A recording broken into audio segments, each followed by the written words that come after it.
지난 시간에는 도피성에 대해서 좀 함께 살펴보았습니다. 하나님께서는 이스라엘 백성들이 누구든지 쉽게 도착할 수 있는 6곳의 장소를 정하셔서 거기다가 도피성을 만들라라고 말씀을 하셨는데, 아마 이스라엘 백성들이 이후에 범죄할 것을 미리 아시고 미리 준비해 놓으라라고 말씀하셨다라고 말씀드렸습니다.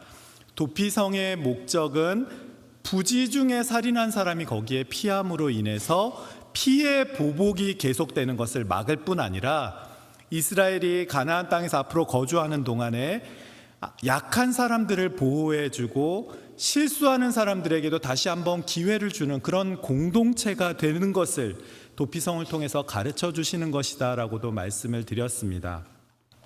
도피성에는 레위인들이 거주하고 있었는데, 살인자가 이 레위인들의 모습을 보면서 하나님과의 무너졌던 관계를 다시 회복하는 시간이 된다라고도 말씀을 드렸고, 그들이 집으로 돌아가는 것은 대제사장의 죽음으로 말미암아 그들이 집으로 돌아갈 수 있게 되었는데, 이것은 예수 그리스도가 십자가의 죽으심으로 우리가 아버지의 집으로 돌아갈 수 있게 되었음을 상징하는 의미가 있다라고 말씀을 드렸습니다. 그리고 예수님께서 십자가에서 2000년 전에 돌아가심으로 말미암아 이미 그 길을 열어주셨기에 우리는 언제든지 아버지의 집으로 돌아갈 수 있게 되었고, 그리고 이스라엘 백성들만 도피성으로 피한 것이 아니라 그들과 함께 거주하던 거류민들도 다 구원을 얻었던 것처럼 이제 누구든지 예수님을 믿기만 하면 하나님이 주시는 구원을 얻을 수 있다라고도 말씀을 드렸습니다. 오늘은 요단강가에 쌓아놓은 단에 대한 이야기를 좀 해보려고 합니다. 우리는 살면서 참 많은 오해를 하면서 살아갑니다. 가까운 사람을 오해하기도 하고 성도들끼리 오해와 갈등을 겪기도 합니다. 사실 작은 말 한마디, 작은 행동 하나 때문에 어느 순간 이게 큰 다툼이 될 때도 있습니다. 여러분, 이스라엘 백성들도 그랬습니다. 오늘 본문에 보면 가나안 땅을 점령했던 그 이스라엘 백성이 전체가 둘로 나눠져서 크게 싸울 뻔한 위기에 관한 이야기를 다루고 있습니다. 여러분, 오늘 말씀의 배경을 좀 간단하게 설명하면 이렇습니다. 이제 가나안 땅 점령을 앞에 두고 요단 동편의 땅이 좋으니까 거기서 가나안 땅 요단강 건너가기 전에 르우벤과 갓과 므낫세 반 지파는 우리는 여기서 목축하겠다, 그러니까 우리는 여기서 가나안 땅 점령 안 하고 우리는 여기 좀 살면 좋겠다라고 이야기를 합니다. 그러니까 모세가 그래, 좋다, 그럼 너희와 너희 가족들은 이 요단 동편에 살아라. 그런데 너희 장정들은 가나안 땅 점령할 때 제일 앞장서서 싸워야 된다. 그래야 다른 지파들도 다 땅을 얻을 수 있으니까 가족들과 가축들은 요단 동편에 두더라도 너희 르우벤, 갓, 므낫세 반 지파는 앞장서서 싸우라라고 명령을 합니다. 그 명령을 듣고 그럼 우리가 그렇게 하겠습니다. 그러고 요단 동편에 있는 두 지파 반이 앞장서서 가나안 땅 점령하는 동안 7년 이상 그들이 가장 앞장서서 싸움을 합니다. 오늘 본문 말씀 바로 앞에 있는 여러분 여호수아서 22장 2절에서 4절 말씀을 쭉 보면 너희들이 7년 동안 너무 잘 싸웠다, 7년 넘는 시간 동안 너무 잘 싸웠다, 이제는 요단 동편으로 돌아가도 된다, 우리 다 점령했으니까 이제 편안하게 돌아가서 요단 동편에서 살아라 라는 이야기를 합니다. 그리고 나서 이제 요단 동편으로 보내주죠. 얼마나 아름다운 이별의 장면입니까? 그런데 이렇게 르우벤과 갓과 므낫세 반지파가 집으로 돌아가다 말고 갑자기 무슨 생각을 했는지 모르겠어요. 갑자기 요단강 바로 앞에다가 제단을 하나 만들어 놓는 겁니다. 여러분, 이 제단을 왜 쌓았는지, 그 목적이 무엇인지 아십니까? 24절과 25절 말씀을 보면 이렇게 말씀을 합니다. 후일에 너희의 자손이 우리 자손에게 말하여 이르기를 너희가 이스라엘 하나님 여호와와 무슨 상관이 있느냐, 너희 르우벤 자손 갓 자손아, 여호와께서 우리와 너희 사이에 요단으로 경계를 삼으셨나니 너희가 여호와께 받을 분깃이 없느니라 하여 너희의 자손이 우리 자손에게 여호와 경외하기를 그치게 할까 하여 라는 말입니다. 여러분, 이 말이 뭔지 길어서 좀 헷갈리는데 제가 간단하게 설명하면 이렇습니다. 이제 우리가 요단 동편으로 건너가고 나면 앞으로 요단 서편 사람들하고 우리가 잘 만날 일이 별로 없을 텐데 우리는 그렇다 치고 우리는 7년이나 같이 싸웠고 그랬으니까 그렇다 치더라도 우리 자녀 손들, 우리 자손들이 그렇게 사는 모습을 보면 요단 서편 사람들이 너희랑 우리랑 상관없어 이런 말 하면 안 되지 않냐. 그래서 이거 세워놓으면 요단 서편 사람들이 이거 보고 우리도 하나님의 자손이구나, 이렇게 앞으로도 서로 친하게 지내게 되지 않을까라고 생각을 하면서 요단 동편 사람들이 집으로 가는 길에 제단을 하나 딱 쌓아놓은 겁니다. 얼마나 착한 의도, 얼마나 선한 의도를 가지고 만들어 놨습니까? 우리 자녀손들도 하나님의 자녀임을 이걸 보면 요단 서편 사람들이 알 수 있겠지라고 생각하고 멋있게 제단을 만들어 놓은 겁니다. 여러분, 그러고 나서 요단강을 건너갔는데 지금이야 강 하나가 별 의미가 없잖아요. 그런데 그때 당시 기준으로 생각을 하면 한 번 요단강을 건너가 버리면 강을 다시 건너오는 게 결코 쉬운 일이 아닙니다.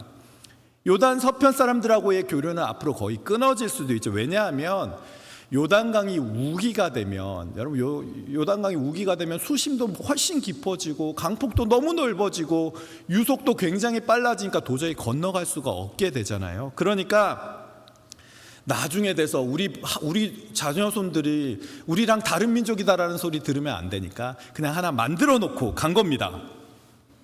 그런데 문제가 무엇입니까?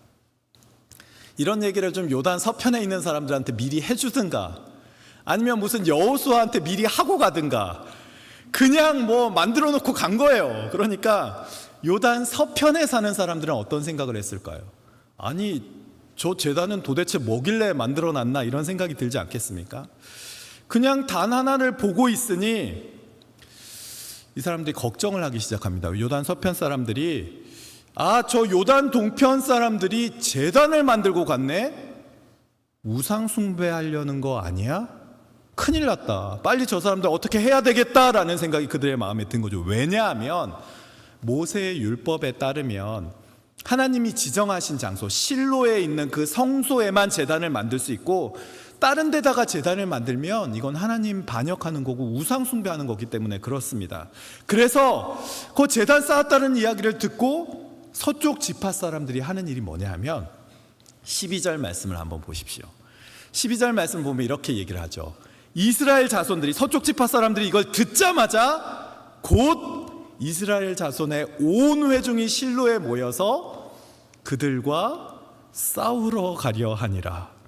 제단 만들었다는 얘기 듣자마자, 성격도 급한 것 같아요. 그냥 빨리 가서 싸워야겠다 이런 마음이 드는 거죠.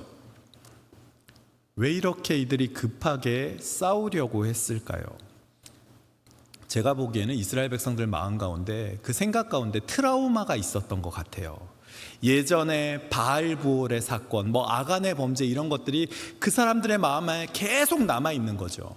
여러분, 바알부올의 사건이 무엇입니까? 이스라엘이 가나안 땅을 점령하기 전에 모압 여인하고 음행을 하고 바알에게 제사를 드리는 일을 합니다. 그래서 그날 연병으로 하나님이 치셔서 24,000명이 죽게 되죠. 그런데 그때 연병으로 사람들이 죽어가고 있는데 아론의 손자였던 비느하스가 창을 들어서 고무리와 시므리를 죽입니다. 그러고 나서 그 순간에 진노가 멈추게 되죠. 여러분 잘 아시는 아간의 범죄는 무엇입니까? 아간 한 명이 그 외투랑 숨겨놨다가 이스라엘 백성들이 아이성 전투에서 패배하게 되고 36명이 죽게 되고 온 사람들이 울고불고 난리가 나지 않습니까? 이런 것들을 이스라엘 사람들은 기억하고 있는 거예요. 그들의 마음 가운데 새겨져 있는 거죠. 그러니까 얘네들이 지금 제단을 만든다라는 이야기를 들었을 때, 빨리 저 제단을, 그 죄악을 제거해버리지 않으면 또 온 이스라엘 전체에게 온갖 하나님이 주시는 심판이 임하겠구나, 이 생각이 드는 거예요. 자, 그러니까 빨리 싸우러 가서 저 사람들의 만든 제단과 저 사람들을 없애버려야 우리가 다 살 수 있어라는 생각을 하게 된 거죠. 그런데 여러분 한번 여기서 잘 생각을 해보세요. 요단 동편 지파도 그렇고 요단 서편 지파들도 그렇고 다 자기들이 하나님의 백성답게 생각을 한 거예요. 요단 동편 지파는 우리가 이제 넘어가더라도 우리 자녀손들을 이 사람들이 기억해 주면 좋겠다라고 생각하고 제단을 세워놨고, 요단 서편 사람들은 저 제단 하나님 섬기는 거 아니니까 저거 무너뜨려야 돼. 양쪽 다 하나님 사랑하는 마음으로 행동을 하고 있다는 거죠. 그런데 문제가 무엇입니까? 양쪽 다 하나님을 사랑한다라고 말을 하지만 결국 자기들 생각대로 움직이고 있는 거예요. 자기들의 열심히 이끄는 방향대로 걸어가고 있는 거죠. 결국은 하나님의 뜻을 묻는 이야기는 나오지 않고 내가 생각하기에 이렇게 하면 좋을 것 같아, 내가 생각하기에 이게 옳은 행동이야 라고 생각하고 그 일을 한 겁니다. 여러분, 때로 저와 여러분도 이런 실수를 하기가 쉽습니다. 분명히 우리 열심히는 하는데 그 열심히 사고를 칩니다. 어떤 정원사가, 어떤 사람이 한 명이 이제 원숭이를 잘 키우고 있었나 봐요. 원숭이랑 잘 키워서 원숭이가 너무 잘 친하게 잘 지낸 거죠. 그런데 어느 날 이 주인이 잠을 자니까 원숭이가 보고 우리 주인이 잠을 너무 잘 자네 그러면서 이렇게 옆에 딱 앉아 있었어요. 근데 파리가 한 마리 날아갔고 주인 얼굴에 딱 앉는 거예요. 원숭이가 자꾸 파리를 이렇게 쫓아내주는데 계속 파리가 날아갔다 다시 오고 날아갔다 다시 오고, 원숭이 계속 쫓아내는데 계속 오는 거예요. 원숭이가 화가 난 거죠. 그래갖고 안 되겠다, 저 파리를 내가 반드시 잡아야겠다 라고 생각하고 주인의 얼굴에 파리가 딱 앉았을 때 옆에 있는 돌멩이를 들어다가 그냥 주인 얼굴을 팍 내려쳐 버렸습니다. 어떻게 됐을까요? 여러분, 파리는 그냥 날아가 버리고 주인 얼굴이 피투성이가 돼버린 거죠. 여러분, 뭐가 문제입니까? 분명히 열심히 있었습니다. 주인 사랑하는 마음도 있었습니다. 그런데 주인의 뜻과는 상관없이 자기의 열심으로 그런 거예요. 그러니까 문제가 생기는 거죠. 여러분, 서쪽 지파 사람들도 이런 실수를 할 수 있었습니다. 그들이 만약에 빨리 가서 싸워서 저 사람들 없애버리자라고 생각하고 싸우러 갔다면 아마 이스라엘 백성들 사이에는 돌이킬 수 없는 일이 일어났을지도 모릅니다. 그런데 곧 싸우려고 하던 그 사람들이 그 자리에 멈춰섭니다. 여러분, 이 잠시 멈춤, 이 스탑 사인 앞에서 멈추는 그 멈춤이 사실은 이스라엘 전체를 살렸습니다. 여러분, 가정에서, 일터에서, 여러분이 살아가는 삶의 자리에서 분노가 여러분을 지배하려고 할 때, 감정이 여러분의 마음을 몰아붙일 때, 막 분노가 싸움이 되고 전쟁이 되기 직전에 여러분 일단 그 자리에 멈춰 서십시오. 그리고 잠시 하나님의 도우심을 구하십시오. 입에서 무슨 말을 하기 전에 먼저 한 번 더 생각해 보시고 행동을 결정하기 전에 먼저 잠시라도 기도하십시오. 요단 서편 지파들 어쨌거나 그 자리에 멈춰 서게 됩니다. 그리고 싸움 직전에 멈춰선 후에 비느하스와 각 지파의 지도자들을 요단 동편 사람들과 이야기해 보라고 대표로 보냅니다. 그리고 나서 직접 대화를 시작합니다. 제가 조금 전에도 말씀드렸던 것처럼 비느하스는 연병으로 24,000명이 죽을 때 고무리와 시므리를 죽였던 그 사람이죠. 그런데 이번에는 창을 들고 싸우러 가는 것이 아니라 이번에는 질문을 가지고 요단 동편 사람들과 대화하러 갑니다. 여러분 잘 보십시오. 하나님을 향한 열정과 그 열정을 표현하는 방법은 상황에 따라 다르게 나타나는 겁니다. 무조건 그냥 창만 들고 싸우는 거, 그게 능사가 아니라는 거죠. 죄가 분명할 때는 그 죄를 제거하기 위한 행동을 해야 되지만 이게 죄인지 아닌지 아직 불분명할 때는 먼저 직접 확인을 하셔야 됩니다. 우리에게도 이런 분별력이 필요합니다. 다짜고짜 그냥 내 생각대로 그 사람은 안 돼! 정죄하고 판단하는 것이 아니라 내가 잘 그 얘기를 소문을 들었으면 정말 이 말이 맞는지 직접 확인을 해야 된다는 거죠. 왜 그렇습니까? 여러분, 소문은 판단의 근거가 될 수 없습니다. 그래서 신명기 13장을 보면 어떤 성읍이 우상숭배에 빠졌다라는 소문이 들려오는 거예요. 그럴 때 어떻게 해야 되는지를 말씀합니다. 신명기 13장 14절 말씀 보면 이렇게 말씀을 하죠.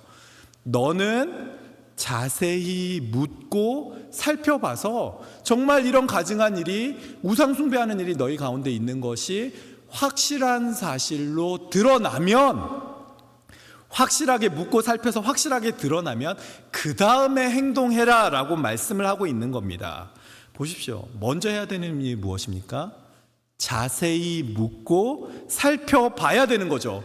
돌을 들어서 그냥 얼굴 내려치기 전에, 내 열심 앞세워서 뭔가 일을 하기 전에 하나님의 뜻이 무엇인지, 상대방의 의도는 무엇인지를 먼저 자세히 묻고 살펴보아야 합니다.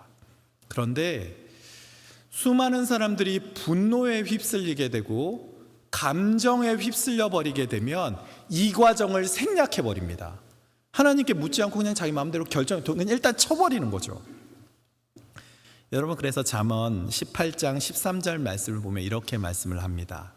사연을 듣기 전에 대답하는 자는 미련하여 욕을 당하느니라. 다 알지도 못해요. 이야기를 다 듣지도 않았어요. 근데 아는 척하는 거죠.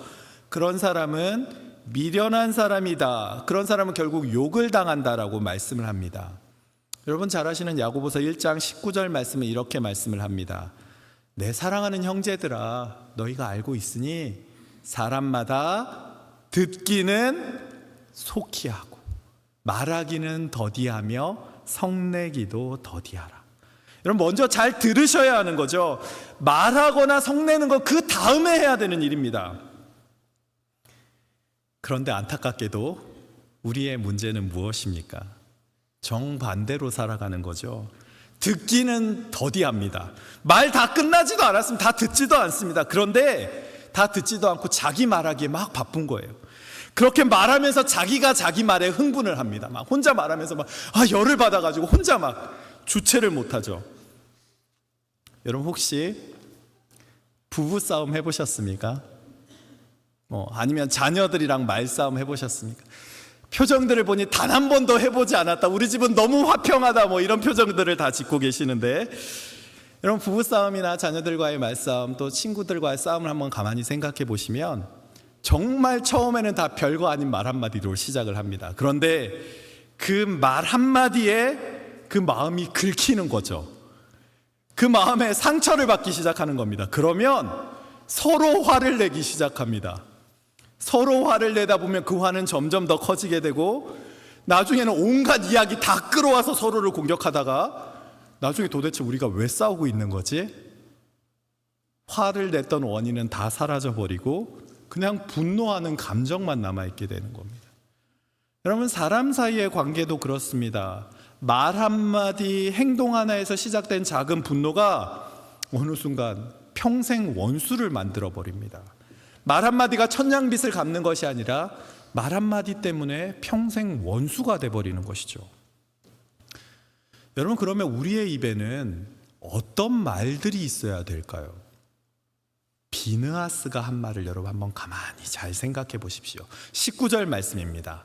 우리 19절 말씀 한번 함께 읽어보겠습니다. 시작. 그런데 너희의 소유지가 만일 깨끗하지 아니하거든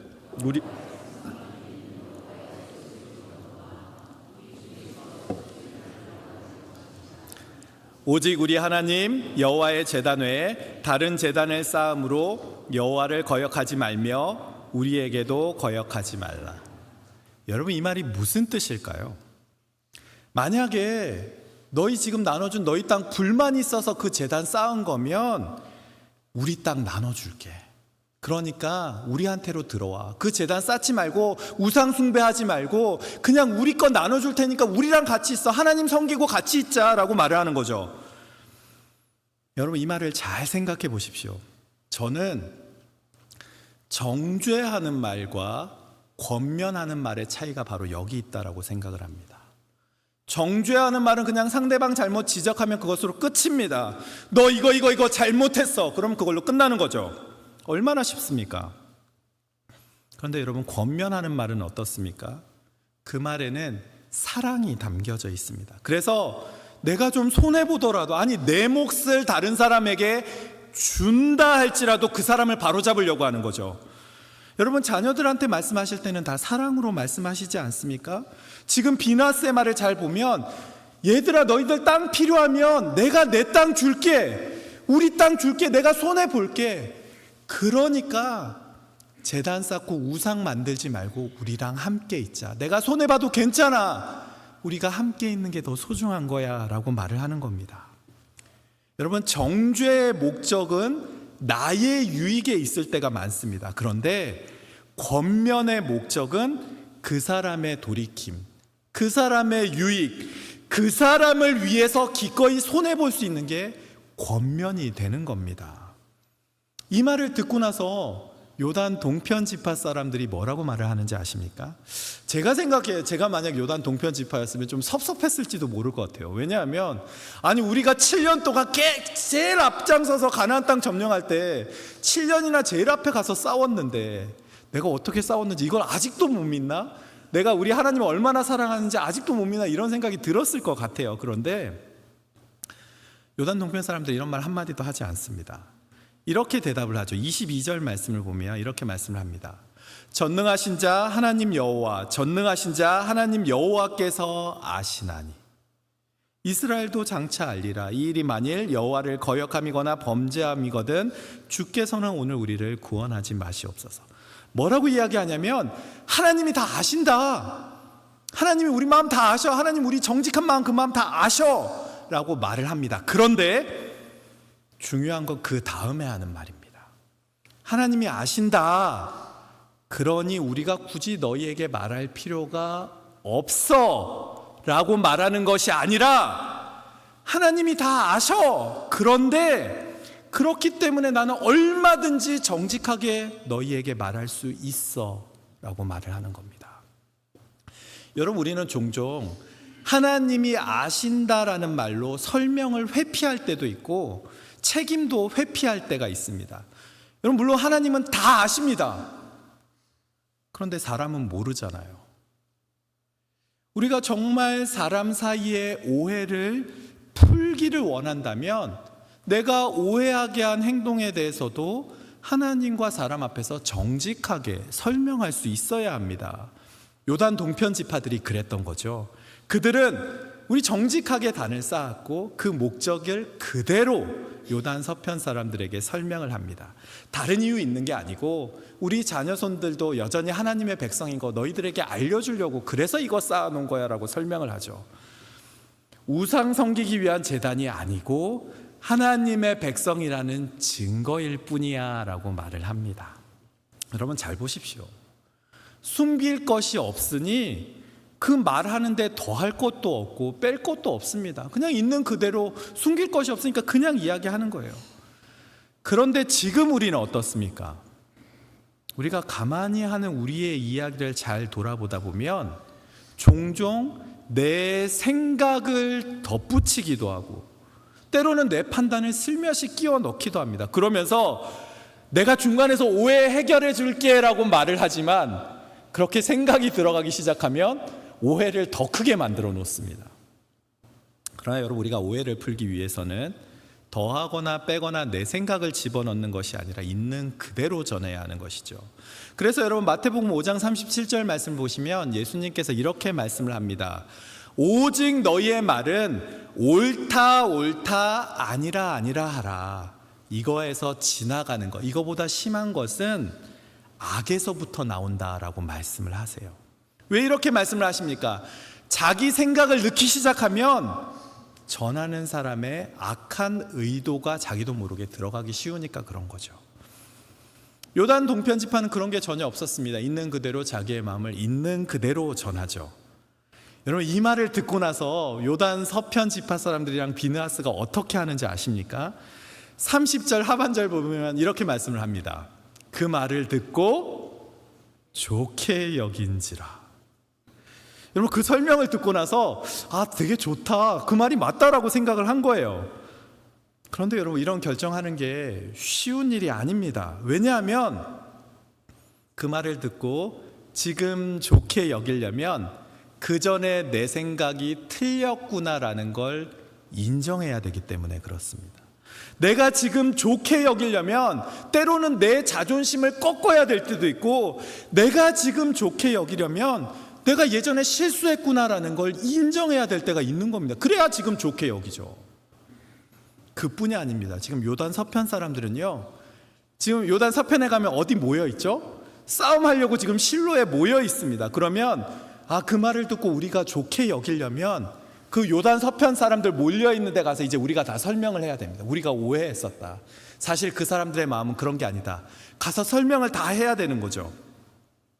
그럼에도 불구하고 비느하스와 서편 지도자들은 그 말을 듣고 옳게 여기고 바른 판단을 시작합니다. 여러분, 이게 바로 영적으로 성숙한 사람들의 특징입니다.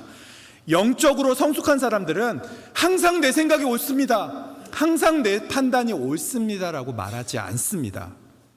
내가 진실을 알게 되면 내 잘못된 판단을 얼마든지 고칠 수 있는 것, 이런 사람이 영적으로 성숙한 사람인 것이죠. 그리고 이제는 돌아가서 싸움을 준비하고 있는 그 요단 서편 사람들에게도 이 이야기를 그대로 전달을 합니다. 여러분, 그러자 어떤 일이 일어나는지 아십니까? 우리 33절 말씀은 다 함께 한번 읽어보겠습니다. 함께 읽겠습니다. 시작. 그 일이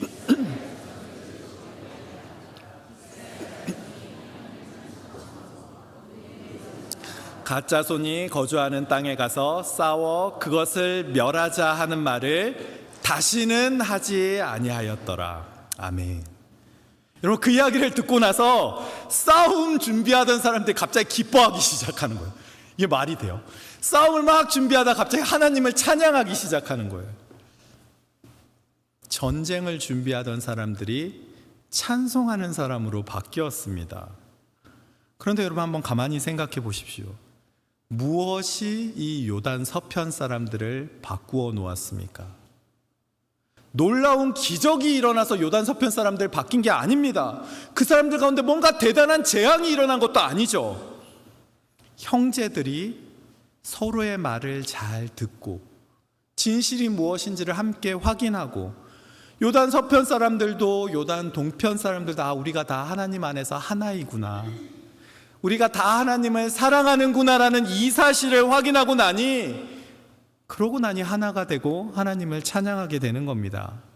여러분, 잘 보십시오. 하나님의 임재는 갈등이 전혀 없는 공동체에만 나타나는 것이 아니라 오해와 갈등이 생길 수는 있지만 그 오해와 갈등 가운데서 사랑으로 해결하는 공동체, 하나님 안에서 우리가 다 하나님을 사랑하는구나라는 이 사실을 깨닫는 공동체 안에도 하나님의 임재가 여전히 일어난다라는 것이죠.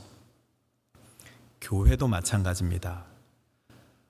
저와 여러분을 하나가 되게 하는 것이 무엇이겠습니까? 내 생각과 내 뜻을 앞세우는 것이 아니라 하나님의 뜻에 우리를 서로 맞추어 갈 때, 그 뜻에 맞추어 갈 때 우리는 하나가 될 수 있는 거죠. 여러분, 오케스트라가 연주하기 전에 제일 먼저 하는 일이 뭔지 아십니까? 연주 전에 제일 먼저 조율합니다. 조율. 많은 악기들이 조율을 해서 하나의 소리에 소리를 맞추죠. 바이올린이 만약에 첼로에 맞추고, 무슨 첼로가 플루트에게 맞추고 이렇다고 생각을 해보세요. 그러면 서로 다른 소리가 날 수밖에 없어요. 조율을 할 때는 어떻게 하냐면, 오보에가 이제 소리가 멀리 울려 퍼지고 그러니까 오보에가 A, 그러니까 라 음을 쭉 연주를 하면 모든 악기들이, 수십 개의 악기가 그 소리를 기준으로 해서 자기의 소리를 맞추게 됩니다. 여러분, 잘 생각해 보십시오. 악기가 악기끼리 서로 맞추려고 하면 절대 그 악기는 서로 맞출 수가 없습니다. 결코 하나가 될 수 없죠. 하나의 기준에 서로 조율할 때 전체가 하나로 조율이 되는 겁니다. 교회도 마찬가지입니다. 교회는 취향이 똑같은 사람들의 모임이 아닙니다. 우린 다 다르잖아요. 나이도 다 다르고, 우리 어린아이들부터 방주의 어른들까지 다 나로 있고, 신앙생활도 오래 하신 분이 있고 조금 하신 분들 다 다양하지 않습니까? 그런데 이렇게 서로 다른 우리가 어떻게 하나가 될 수 있겠습니까? 내가 너랑 맞추려고 힘쓰는 것이 아니라, 서로 맞추려고 힘쓰는 것이 아니라, 나를 사랑하시는 하나님께 집중하고, 나를 구원하신 예수님께 집중하고, 지금도 우리와 함께 하시는 성령님께 우리가 집중하게 될 때, 그럴 때 우리가 하나가 돼서 아름다운 음악을 연주하게 되는 것 아니겠습니까? 여러분, 요단 동편 지파와 요단 서편 지파를 하나로 묶은 고백이 바로 여기에 있었습니다. 요단 동편 지파도 요단 서편 지파도 우리는 모두 다 하나님을 사랑하는 사람들입니다라는 신앙 고백이 있었을 때 그들은 하나가 되게 된 것이죠. 말씀을 마치겠습니다. 우리는 살면서 수많은 사람들을 오해할 수도 있습니다. 그리고 우리가 오해를 받을 때도 있습니다.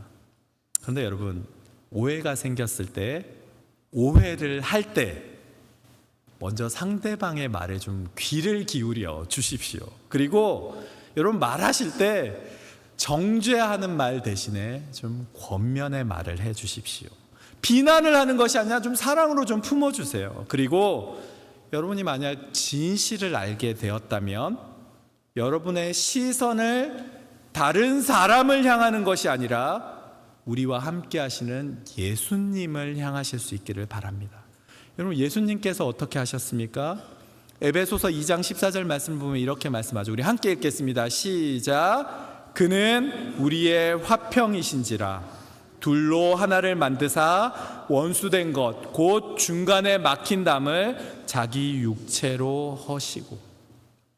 여러분, 예수님께서는요 단지 저와 여러분의 오해를 풀어주실 뿐만 아니라 그 정도가 끝이 아니라 십자가에서 저와 여러분을 위해서 죽으심으로 하나님과 우리 사이를, 사람과 사람 사이를 화목하게 만들어 주셨어요. 오해에서 끝나는 것이 아니라 화목하게 만들어 주셨습니다. 그리고 주님께서는 지금 이 순간 저와 여러분에게도 화를 내게 하는 직분을 맡기신 게 아니라 화목하게 하는 직분을 저와 여러분 모두에게 맡겨 주셨습니다. 그러니 여러분, 오해가 생기고 좀 갈등이 생기고 그럴 때 내가 옳다라는 확신을 먼저 갖기보다 먼저 예수님의 십자가를 좀 바라보실 수 있기를 바랍니다. 그리고 우리가 주님 안에서, 예수 그리스도의 십자가 안에서 한 몸이구나 라는 사실을 다시 한번 기억할 때 오해의 제단은 하나님께서 역사하시는 증거의 제단으로 바뀌게 되고 우리의 화해와 하나됨은 우리 자녀 손들에게까지 대대로 하나님이 함께 하시는 증거가 되게 될 줄 믿습니다. 오늘도 이 사실 기억하며 예수님 사랑하고 서로를 귀하게 여기는 우리 모든 중앙교회 성도님들 다 되시기를 주님의 이름으로 간절히 축복합니다. 기도하겠습니다.